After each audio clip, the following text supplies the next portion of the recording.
চোখে দেখতে না পেলেও ইচ্ছাশক্তির জোরে জীবিকা নির্বাহের পথ খুঁজে নিয়েছেন দৃষ্টি প্রতিবন্ধী শরীফুল ইসলাম। শুধুমাত্র দুহাতের স্পর্শে নিজ বাড়িতে বসেই কাগজের খাতা ও কলম তৈরি করছেন প্রতিভাবান শরীফুল। তার হাতের তৈরি পরিবেশ বান্ধব এসব সামগ্রী এলাকার গণ্ডি ছাড়িয়ে পৌঁছে গেছে বিশ্ববিদ্যালয় ক্যাম্পাসেও। লেখাপড়া শেষ করার পরে অনেকেই বেকার হয়ে পড়ে, চাকরির সন্ধানে ঘুরে বেড়ায়।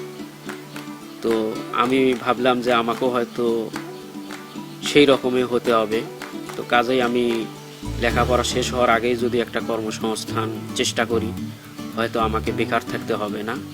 এই অনুভূতি থেকেই আমি এই খাতার ব্যবসা শুরু করি।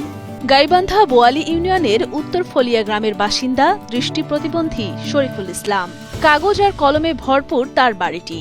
দেখে মনে হবে কাগজ কলমের ছোট্ট একটি কারখানা।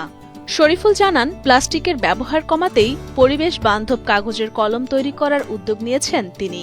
নিজে চোখে দেখতে না পারলেও পরিবেশকে প্লাস্টিকের ক্ষতি থেকে রক্ষা এবং অন্যদের ভালো রাখার ইচ্ছা তার।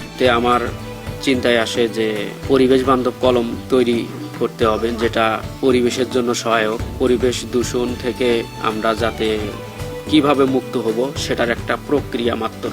জানা যায়, চোখে দৃষ্টি না থাকলেও লেখাপড়ায় থমকে যাননি দৃষ্টি প্রতিবন্ধী শরীফুল। সম্পন্ন করেছেন এসএসসি, এইচএসসি এবং সমাজ বিজ্ঞানে স্নাতক সম্পন্ন করেছেন চট্টগ্রাম বিশ্ববিদ্যালয় থেকে। এরপর চাকরির পেছনে না ছুটে নিজে কিছু করার ইচ্ছা থেকেই ঋণ করে শুরু করেন কাগজের কলম তৈরির কাজ।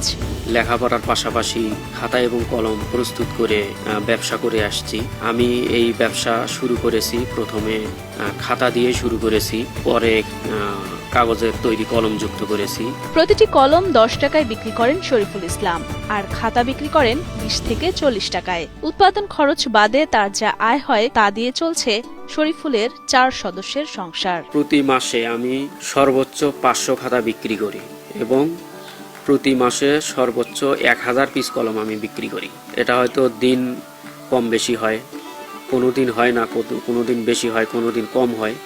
এইভাবে মাস শেষে এই মোট সংখ্যাটা দাঁড়ায়। যে এই আয় দিয়ে আমার বর্তমানে চলা খুবই কঠিন।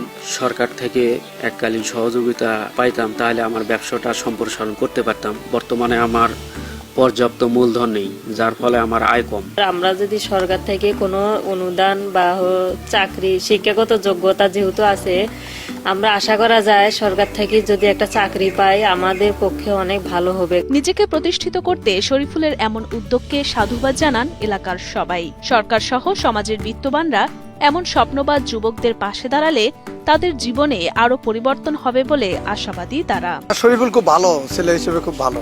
মনে একটা মানসিক প্রতিবন্ধী, ওই যে চোখের সমস্যা, তারপরেও নিজে থেমে নাই, অনেক কাজ বাজ করে, নিজে সেটা বানায়, চলাফেরা করে। তারপরে এটা দিয়ে তো আর চলে না। এখন যদি কিছু একটা সহযোগিতা করলে ওর জন্য ভালো হবে। সংস্থা থেকে বা কোনো কিছু থেকে যদি একটু সাহায্য করে বা হেল্প করে, তাহলে ওর জন্য খুব ভালো হয়। যে যতটুকু কাজকর্ম করে ওর দিয়ে সংসার চলে না, ওই জন্য সরকার থেকে ওটা কিছু একটা কর্মব্যবস্থা দেওয়ার দরকার। ইচ্ছাশক্তি থাকলে যে অসম্ভবকে সম্ভব করা যায় তারই প্রমাণ দৃষ্টি প্রতিবন্ধী শরীফুল ইসলাম। ইউনিয়ন পরিষদ থেকে তাকে প্রতিবন্ধী ভাতা সহ বিভিন্ন সহযোগিতা করা হয় বলে জানান বোয়ালি ইউনিয়নের চেয়ারম্যান মোহাম্মদ সাবু। তাকে একটা প্রতিবন্ধী ভাতাও করে দিয়েছি। আর যে সময় যেরকম অনুদান আসে, হয়তো বছরে বছরে একটু চাইল বা অন্য কোনো যদি আসে, তখন আমরা তাকে সেটা সহযোগিতা করি। তো আরও করার চেষ্টা আছে, তবে তাকে সহযোগিতা করা দরকার, বড় অঙ্কের একটা সহযোগিতা করা দরকার। সবাইকে সহযোগিতা করার জন্য অনুরোধ করছি।